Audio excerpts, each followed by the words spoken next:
आज हम बात करेंगे अध्याय 24 में। अध्याय 24वां है रक्त परिसंचरण तंत्र, जिसमें हम बात करने वाले हैं हृदय एवं परिसंचरण संबंधित रोगों के बारे में कि हृदय से और परिसंचरण तंत्र से संबंधित कौन कौन से रोग हमारे शरीर में या हृदय में हो सकते हैं, उनके बारे में हम अध्ययन करेंगे। तो सबसे पहला रोग है उच्च रक्तचाप, जिसे बीपी कहा जाता है, ब्लड प्रेशर। अब ब्लड प्रेशर का मतलब क्या हो गया कि अपनी जो धमनियां हैं उनमें रुधिर का जो प्रवाह है तीव्र गति से होना। उच्च रक्तचाप को इंग्लिश में कहा जाता है हाई ब्लड प्रेशर। अब इसमें होगा क्या, उच्च रक्तचाप के अंदर देखिए, सामान्य अवस्था में जब कोई पर्सन है, व्यक्ति में सामान्य अवस्था के अंदर उसकी धमनियों में सिस्टोलिक दाब 120 mmHg हो तथा डायस्टोलिक दाब 80 mmHg हो तो कोई प्रॉब्लम नहीं होती, कोई समस्या नहीं होती। ये सामान्य धमनियों का दाब है। सिस्टोलिक दाब है 120 mmHg और डायस्टोलिक दाब है 80 mmHg। सामान्य अवस्था में ये कमबत्ती होता रहता है, लेकिन ऐसी स्थिति आ जाए कि धमनियों का दाब जो है सिस्टोलिक दाब वो 140 mmHg और डायस्टोलिक दाब जो है 90 mmHg लगातार बना रहे, तो उस स्थिति को हाई ब्लड प्रेशर या उच्च रक्तचाप कहते हैं। मैं आपको रिपीट कर दूं कि सामान्य अवस्था में धमनियों का सिस्टोलिक दाब 120 mmHg होता है तथा डायस्टोलिक दाब 80 mmHg होता है। ये कमबत्ती होता रहता है, लेकिन ऐसी स्थिति आ जाए कि सिस्टोलिक दाब धमनियों का 140 mmHg हो जाए और डायस्टोलिक दाब 80 mmHg हो जाए और ये लगातार बना रहे, तो उसे कहा जाता है उच्च रक्तचाप या हाइपरटेंशन।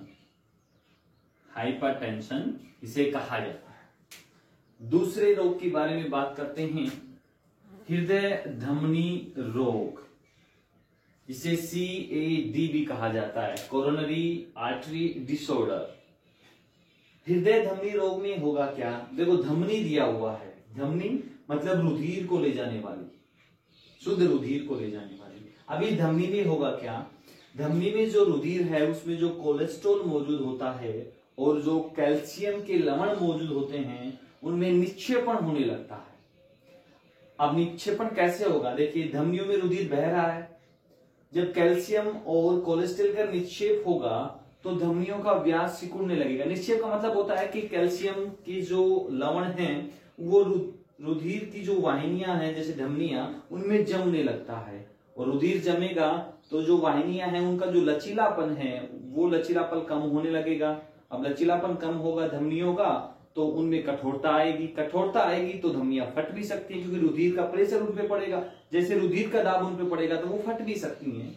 तो वो हृदय धमनी रोग में क्या होगा, तो देखिए कोलेस्ट्रॉल व कैल्शियम लवणों का निक्षेपण धमनियों में होने लगता है और धमनियों का व्यास कम हो जाता है। जैसे ही कोलेस्ट्रॉल और कैल्शियम लवणों का निक्षेपण धमनियों में होने लगता है, जिससे धमनियों का जो व्यास है वो कम होने लगता है, धमनियों का आकार रहता है वो कम होने लगता है। क्यों कम होने लगता है, क्योंकि धमनियों में जो कैल्शियम आयन है या लवण है वो जमने लगते हैं, और जैसे ही कैल्शियम धमनियों में जमेगा तो धमनियों का जो लचीलापन है वो लचीलापन कम होने लगेगा, और कम लचीलापन होने से धमनियां थोड़ी कठोर हो जाएंगी, जिससे रुधिर का प्रवाह सही तरीके से नहीं होगा। अब धमनियां जब कठोर हो गई हैं और उन पे रुधिर का दाब पड़ रहा है, तो ऑब्वियसली हमें पता है कि रुधिर का दाब पड़ेगा तो धमनियां फट भी सकती हैं दबाव के कारण। तो इसमें देखते हैं आगे क्या होता है कि कैल्शियम आयन के जमाव से धमनियों का लचीलापन कम हो जाता है तथा कठोर हो जाती हैं एवं उच्च रक्तचाप के कारण फट जाती हैं, और वही हृदय धमनी रोग है। मतलब कोलेस्ट्रॉल और कैल्शियम लवणों के कारण धमनियों में जमाव होने से धमनियां कठोर हो जाती हैं और कठोरता के कारण धमनियों में रुधिर का प्रवाह नहीं हो पाता और धमनियां फट जाती हैं। तीसरे रोग के बारे में बात करेंगे हम, हृदयपात, जिसे हार्ट फेल्योर कहा जाता है। हृदयपात में क्या होगा? हृदयपात में एक सिंपल सी समस्या उत्पन्न होगी कि हृदय जो हमारे शरीर में पंप करने का कार्य करता है वो विभिन्न अंगों तक रुधिर को नहीं भेज पाएगा। अब विभिन्न अंगों तक रुधिर नहीं जा पाएगा तो हृदय में रुधिर वापस भी नहीं आएगा। अब यहाँ पर समस्या एक कारण से होती है, हृदयपात के अंदर शरीर के विभिन्न भागों के अंदर रुधिर नहीं जाने का मेन कारण यही है कि हमारे शरीर में जो फेफड़े हैं उन फेफड़ों में जो संकुचन होता है, देखो फेफड़ों में संकुचन भी होता है और शिथिलन भी होता है, और यह हृदयपात वाली जो समस्या है फेफड़ों में संकुचन के कारण उत्पन्न होती है और हृदयपात रोग हो जाता है। अब संकुचन का मतलब क्या हो गया कि फेफड़े संकुचित हो जाएं तो वायु कुपिकाएं ना तो रुधिर को शुद्ध कर पाएंगी और ना ही रुधिर को रुधिर वाहिनियों में भेज पाएंगी, इसलिए हृदय में ये समस्या उत्पन्न हो जाती है। तो इसमें देखते हैं हम कि जब हृदय विभिन्न भागों को रक्त की पूर्ति आवश्यकता अनुसार नहीं कर पाता है तो इसे हृदयपात कहते हैं। ध्यान देना, हृदयपात रोग क्या कहलाएगा कि हृदय के द्वारा शरीर के विभिन्न भागों को आवश्यकता अनुसार रुधिर की पूर्ति ना कर पाना ही हृदयपात रोग कहलाता है। और हृदयपात रोग की समस्या कब उत्पन्न होगी? फेफड़ों के संकुचन के कारण यह उत्पन्न होती है। देखिए हृदयपात और हृदयघात ये दोनों अलग अलग होते हैं। हृदयघात में क्या होगा? हृदयघात में हृदय की धड़कनें रुक जाएंगी, जबकि हृदयपात के अंदर क्या होगा कि जो हृदय है वो शरीर के विभिन्न भागों को आवश्यकता के अनुसार रुधिर नहीं पहुंचा पाएगा और वो कारण होगा फेफड़ों में संकुचन के कारण। तो देखिए आगे हम देखते हैं इसमें, हृदयघात में हृदय की धड़कन अचानक रुक जाती है, जबकि हृदयपात में रक्त की आपूर्ति नहीं होने से हृदय पेशियां क्षतिग्रस्त होने लगती हैं। ध्यान दीजिएगा, जब हृदय के अंदर हृदय की आपूर्ति नहीं होगी, पेशियों तक रुधिर नहीं पहुंचेगा तो पेशियां कार्य नहीं करेंगी, हृदय नहीं धड़केगा और पेशियां क्षतिग्रस्त होने लगेंगी, वह रोग हृदयपात कहलाता है। मैं आपको रिपीट कर दूं कि हृदयघात और हृदयपात दोनों में अंतर है। हृदयघात में क्या होता है कि सडनली हृदय की जो धड़कन है वो रुक जाती है, जबकि हृदयपात के अंदर क्या होगा कि जो हृदय है वो संपूर्ण शरीर में विभिन्न भागों तक रुधिर की आवश्यकता अनुसार पूर्ति नहीं कर पाता और आवश्यकता अनुसार पूर्ति विभिन्न भागों में फेफड़ों के संकुचन के कारण नहीं हो पाती, जिससे हृदय की पेशियां जो हैं वो क्षतिग्रस्त होने लगती हैं, क्योंकि उनके पास रुधिर नहीं पहुंचेगा, वो कार्य नहीं कर पाएंगी।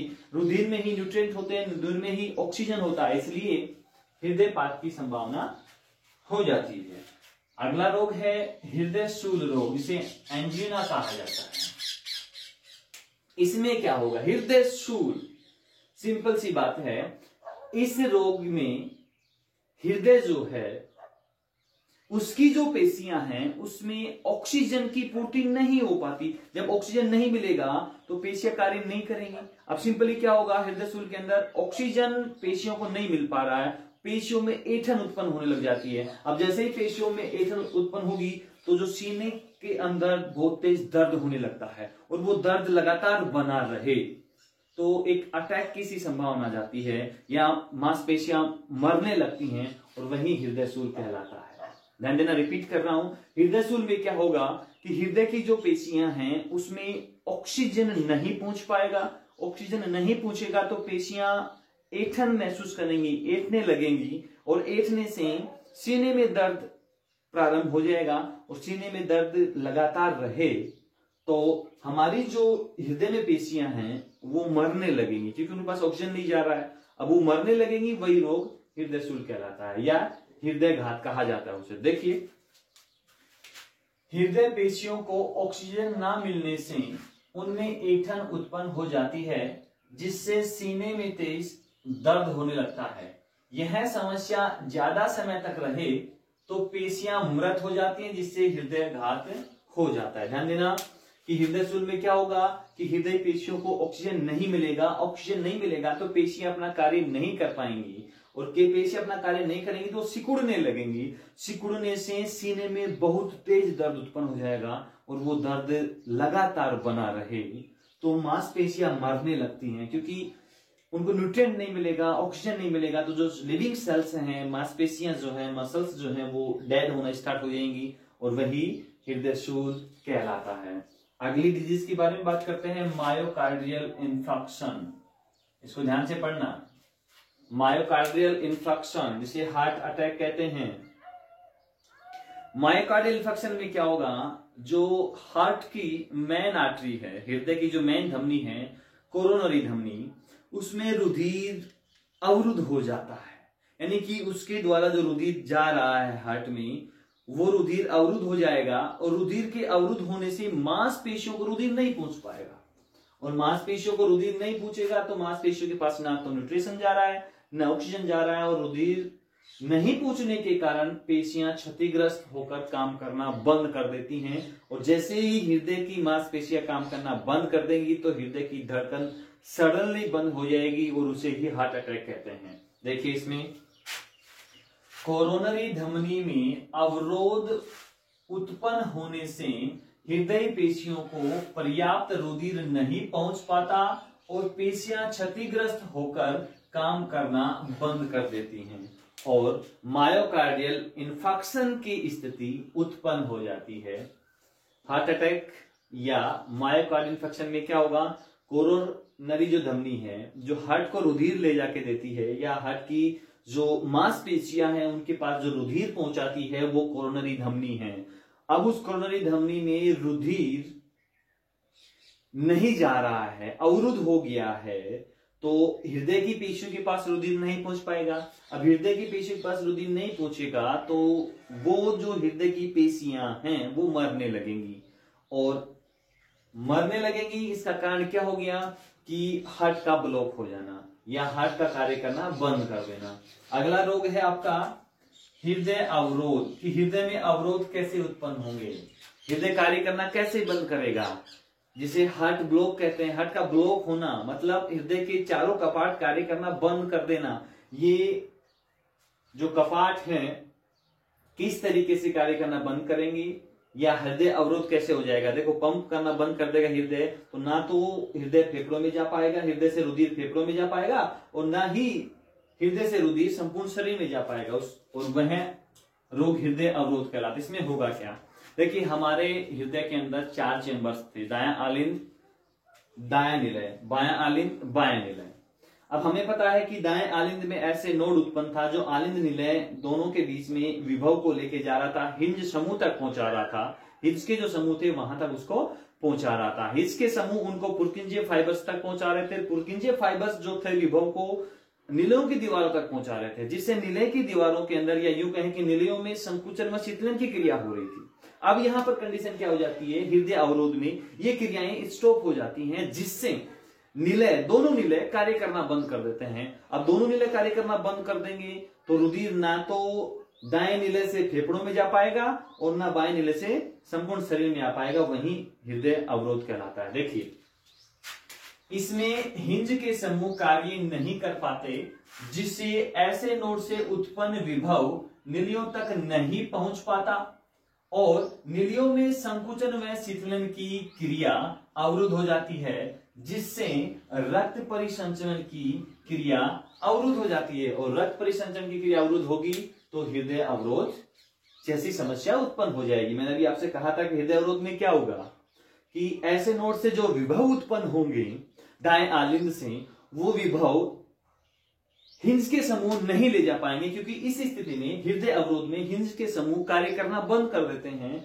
और ऐसे नोड से उत्पन्न विभव को निलयों तक नहीं पहुंचा पाते हैं। अब विभव निलयों तक नहीं पहुंचेंगे तो निलयों में ना तो संकुचन होगा और ना ही शीतलन होगा। जब संकुचन और शीतलन निलयों में नहीं होगा तो ना तो रुधिर फेफड़ों में जा सकता है और ना ही रुधिर संपूर्ण शरीर में जा सकता है। अगला रोग है रूमेटिक हृदय रोग। रूमेटिक हृदय रोग, रूमेटिक हृदय रोग में स्पेशली मेनली मुख्य रूप से होगा क्या कि यह एक जीवाणु के द्वारा होता है। पहली बात तो मैं आपको ये बता दूं, और इस जीवाणु के कारण जो हमारे हार्ट में 4 ब्लॉक्स बने हैं, चेम्बर्स जो बने हैं, वो कार्य करना बंद कर देते हैं।